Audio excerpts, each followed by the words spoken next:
Hello students, class 12 chemistry. Last term पे हमने nitrogen के ऑक्साइड एंड अमोनिया कंप्लीट किया, उसकी प्रॉपर्टीज़।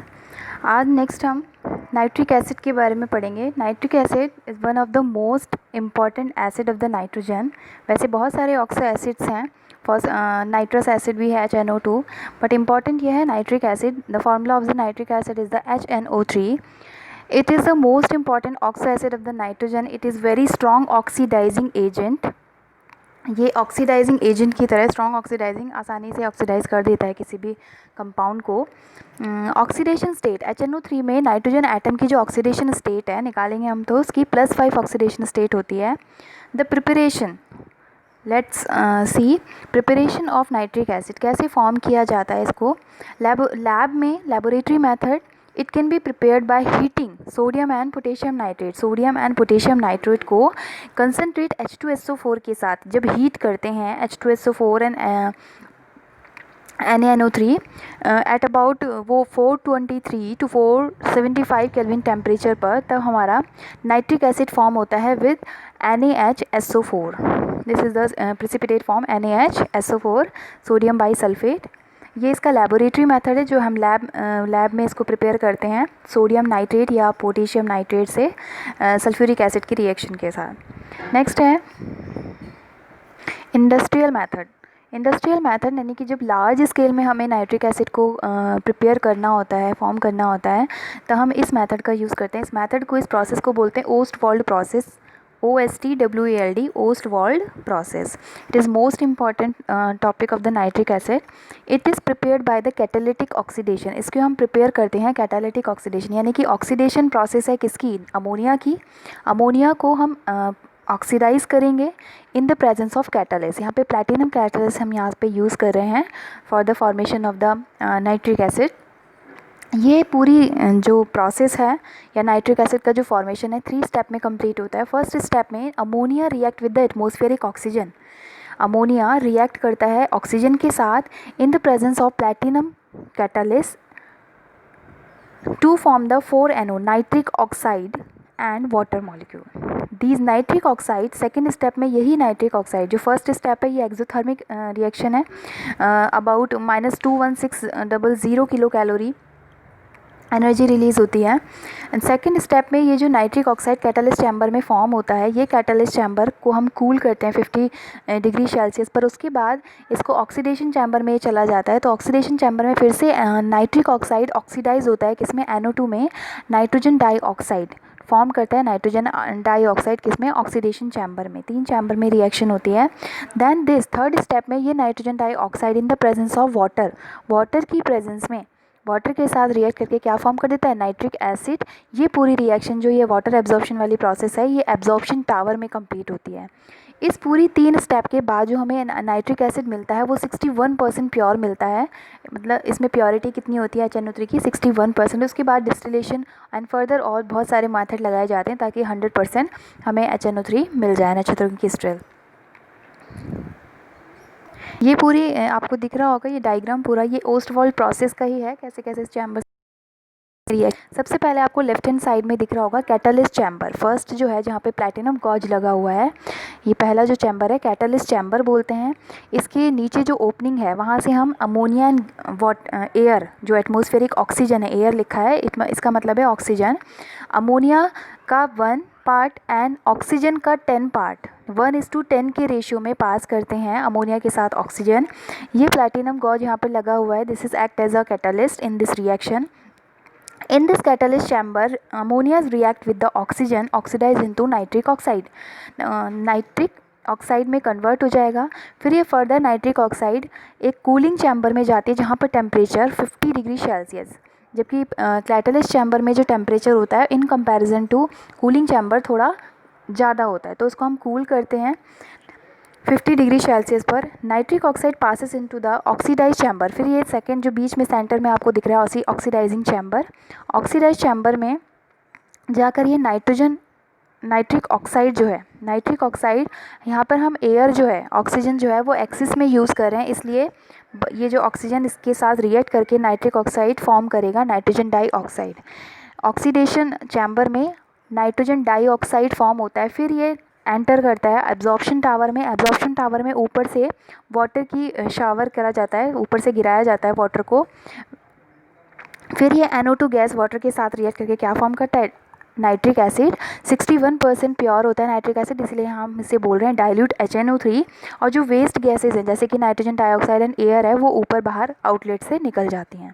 तो ये 3 स्टेप में रिएक्शन आपको दिख रही है। कैटलिस्ट चैम्बर में होती है फर्स्ट स्टेप, अमोनिया रिएक्ट करता है ऑक्सीजन के साथ, नाइट्रिक ऑक्साइड फॉर्म करता है। एंड ऑक्सीडाइजिंग चैम्बर में nitric oxide further converted into a nitrogen dioxide. And third chamber absorption tower में और नाइट्रोजन डाइऑक्साइड वाटर के साथ रिएक्ट करके डाइल्यूट NaCNO3 फॉर्म करता है। दस dilute HNO3 will be 61% pure.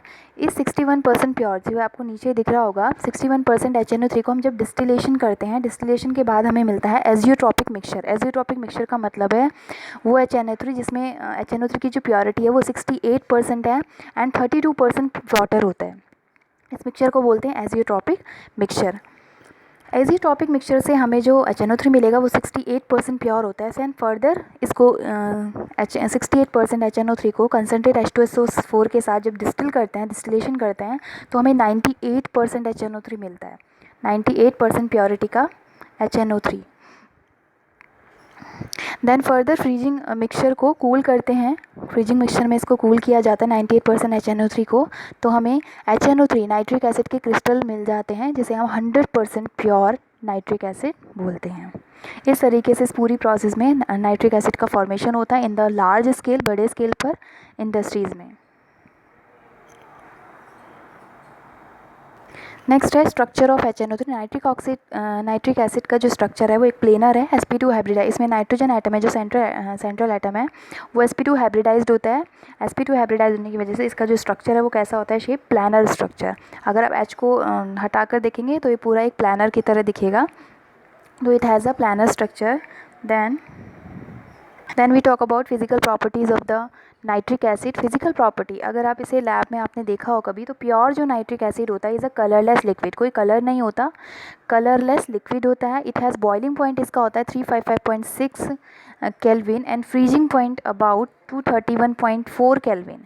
Laboratory में ग्रेड नाइट्रिक एसिड कंटेन, जो हम अभी लेबोरेटरी मेथड अभी हमने पढ़ा जो हम इसमें नाइट्रिक एसिड फॉर्म करते हैं, तो इसकी जो प्योरिटी होती है 68% की होती है, 68% HNO3 by mass and has a specific gravity, उसकी ग्रेविटी होती है 1.504।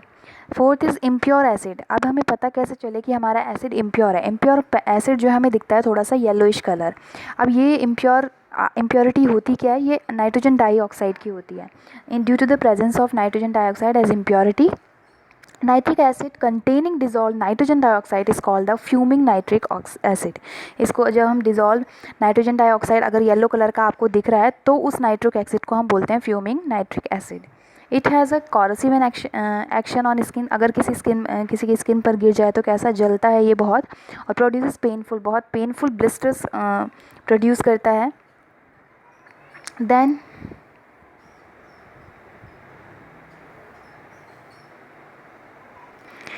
next है chemical properties of the nitric acid. First is acidic character. It is one of the most strongest acid because it has highly ionized in aqueous solution. Water में अगर हम इसे dissolve करते हैं तो ये completely आयनाइज हो जाता है to form the hydronium ion and nitrate ion. जैसे आपको दिख रहा होगा रिएक्शन में HNO3 react with the water के साथ रिएक्ट करके आयनाइज हो जाता है, अपने आयंस में ब्रेक हो जाता है to form the hydronium ion H3O positive, this is the hydronium ion, and NO3 negative nitrate ion. अब ये एसिडिक करेक्टर आयनाइज होने की वजह से एसिडिक करेक्टर शो करेगा, तो ब्लू लिटमस को कैसा कर देगा, रेड कर देगा। अब ये एसिडिक करेक्टर शो करता है तो बेस के साथ कैसा, salt and water neutralisation reaction भी शो करेगा। तो बेस, अगर नाइट्रिक एसिड की किसी बेस के साथ या strong base NaOH is the sodium hydroxide react with the HNO3 to form the salt and water NaNO3 and H2O। Then second is decomposition. Nitric acid on heating, जब हम इसे heat करते हैं तो ये डिकम्पोज हो जाता है। यहाँ पे NO2 आएगा बच्चों,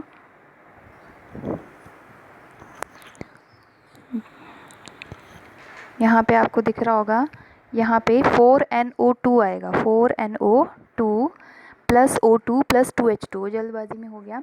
4HNO3 गिव्स ऑन हीटिंग, जब हम इसे हीट करते हैं तो NO2 4NO2 प्लस O2 यानी nitrogen dioxide oxygen and water में डिकम्पोज हो जाता है nitric acid. Third is action on metals with the exception of gold and platinum. Gold and platinum metal को छोड़कर, जो कि ये नोबल मेटल्स होती हैं, nitric acid attacks all metal, सारी मेटल्स को पर अटैक करके क्या वैरायटी ऑफ प्रोडक्ट फॉर्म करता है, केवल किसको छोड़कर, gold and platinum. This is the noble metal, इनकी अटैकिंग प्रोसेस अलग होती है। First we discuss about the first case, metal that are more, उन मेटल्स के बारे में हम पढ़ेंगे, more electropositive than the hydrogen, उनकी रिएक्शन के बारे में नाइट्रिक एसिड के साथ जो हाइड्रोजन से ज़्यादा इलेक्ट्रो पॉजिटिव होती हैं, जैसे कि magnesium, zinc, copper, iron etcetera. In this case nascent hydrogen is liberated, जब मेटल्स, कोई भी मेटल हो, केवल नोबल मेटल को छोड़कर जितनी भी मेटल्स होती हैं वो, अभी हम कौन से केस पे पढ़ रहे हैं, जो ज़्यादा इलेक्ट्रो पॉजिटिव है, किससे, हाइड्रोजन से, जो +1 चार्ज से ज़्यादा चार्ज बनाती है, जैसे कि मैग्नीशियम +2 चार्ज है, जिंक +2 चार्ज, कॉपर +2 चार्ज, फिर Fe जो है +2 में भी एग्जिस्ट करता है, +3 में भी एग्जिस्ट करता है। तो in this case nascent hydrogen liberate होता है। नेसेंट हाइड्रोजन मतलब single hydrogen H, which further reduces HNO3।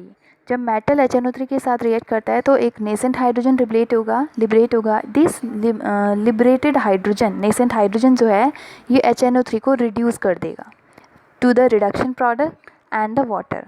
आपको रिएक्शन दिख रही होगी, metal, M is the metal, कोई भी मेटल है सबके लिए कॉमन रिएक्शन है, metal plus react with HNO3 nitric acid to form the nitrate, metal nitrate compound MnO3 whole twice, MnO3 whole twice metal nitrate compound plus 2H, ये जो H लिखा है ओनली H, ये है नेसेंट हाइड्रोजन।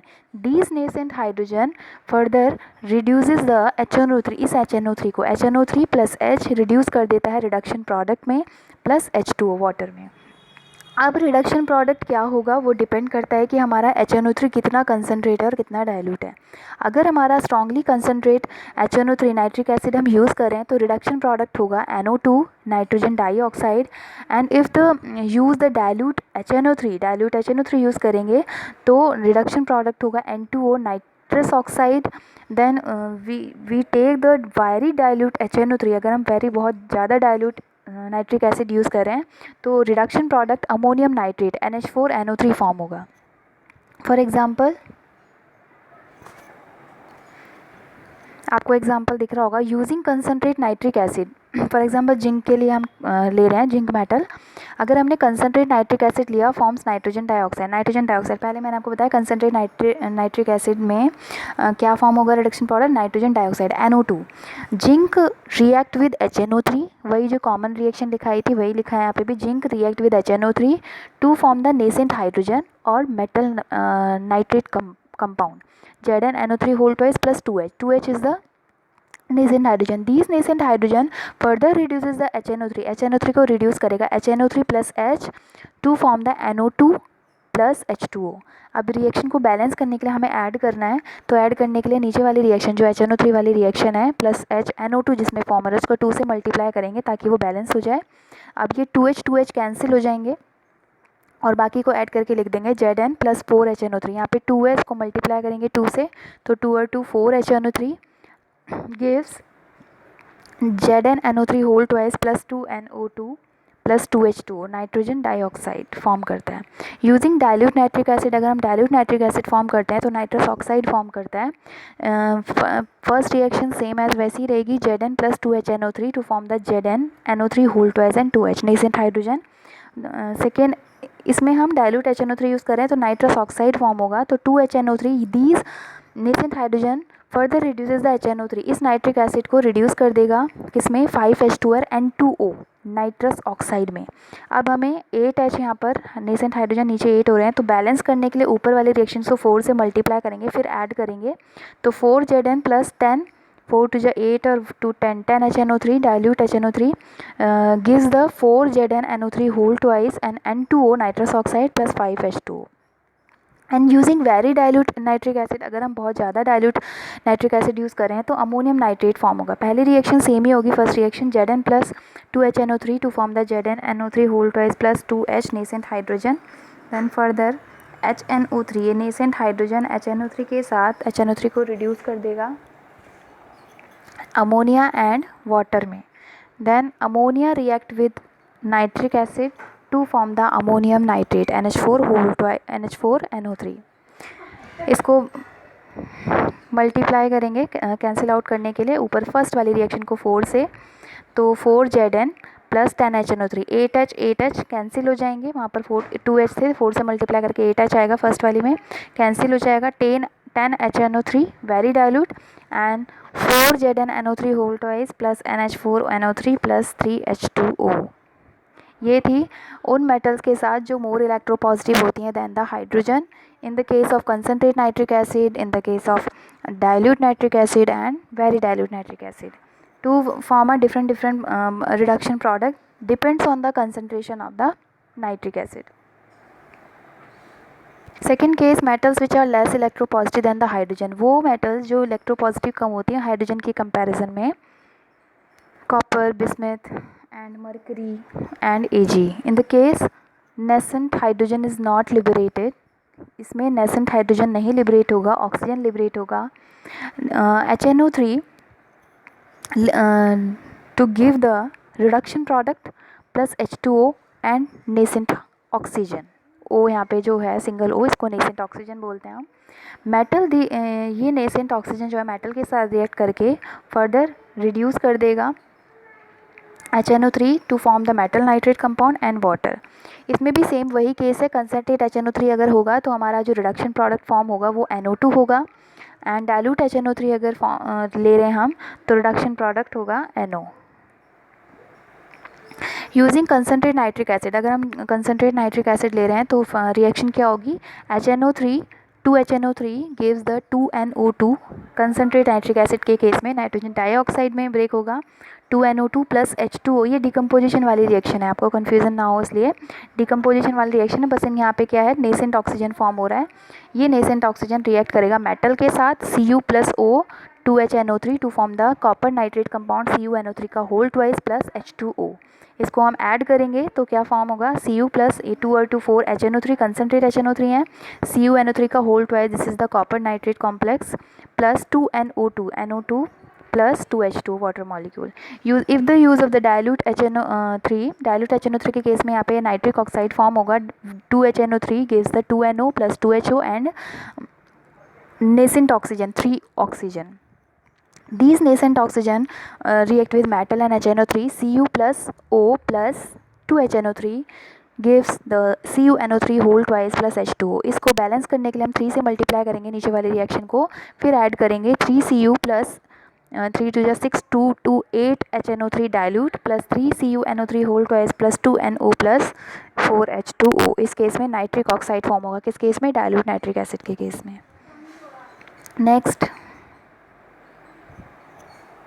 नेक्स्ट ही case है action. पहले हमने कहा था ये उन मेटल्स पर नहीं करता, नोबल मेटल पर नाइट्रिक एसिड डायरेक्टली अटैक नहीं करता है, उस केस के लिए है action on noble metals. Noble metal कौन सी, like gold and platinum are not attacked by the nitric acid, these metal are attacked by aqua regia. 10th में आपने पढ़ा होगा कि एक्वारेजिया क्या होता है, 3 part of the concentrate HCl and 1 part of the concentrate HNO3, these are called aqua regia. तो noble metal में अटैक करता है aqua regia forming their chloride. HNO3 react with the 3 HCl, HCl के 3 मोल्स के साथ रिएक्ट करता है to form the NOCl, nitrosyl chloride and water 2H2O and 2Cl। These free chlorine, यहाँ पे फ्री क्लोरीन फॉर्म करता है। These free chlorine attacked on metal, noble metal, ये फ्री क्लोरीन जो फॉर्म होता है यहाँ पे ये इन नोबल मेटल पर अटैक करता है to form the chloride. Au plus 3Cl to form the AuCl3, this is gold chloride. And platinum के केस में Pt plus 4Cl gives PtCl4 platinum chloride. ये इसकी मेटल के केस के लिए था। नाइट्रिक एसिड की केमिकल प्रॉपर्टीज़, कल हम लेंगे ऑक्सीडेशन नेचर कि नाइट्रिक ऑक्साइड वैसे फेमस है अपने ऑक्सीडाइजिंग एजेंट के एक्ट के लिए, वो हम कल लेंगे। इसमें से आपको कुछ समझ में नहीं आया तो आप पूछ लीजिएगा।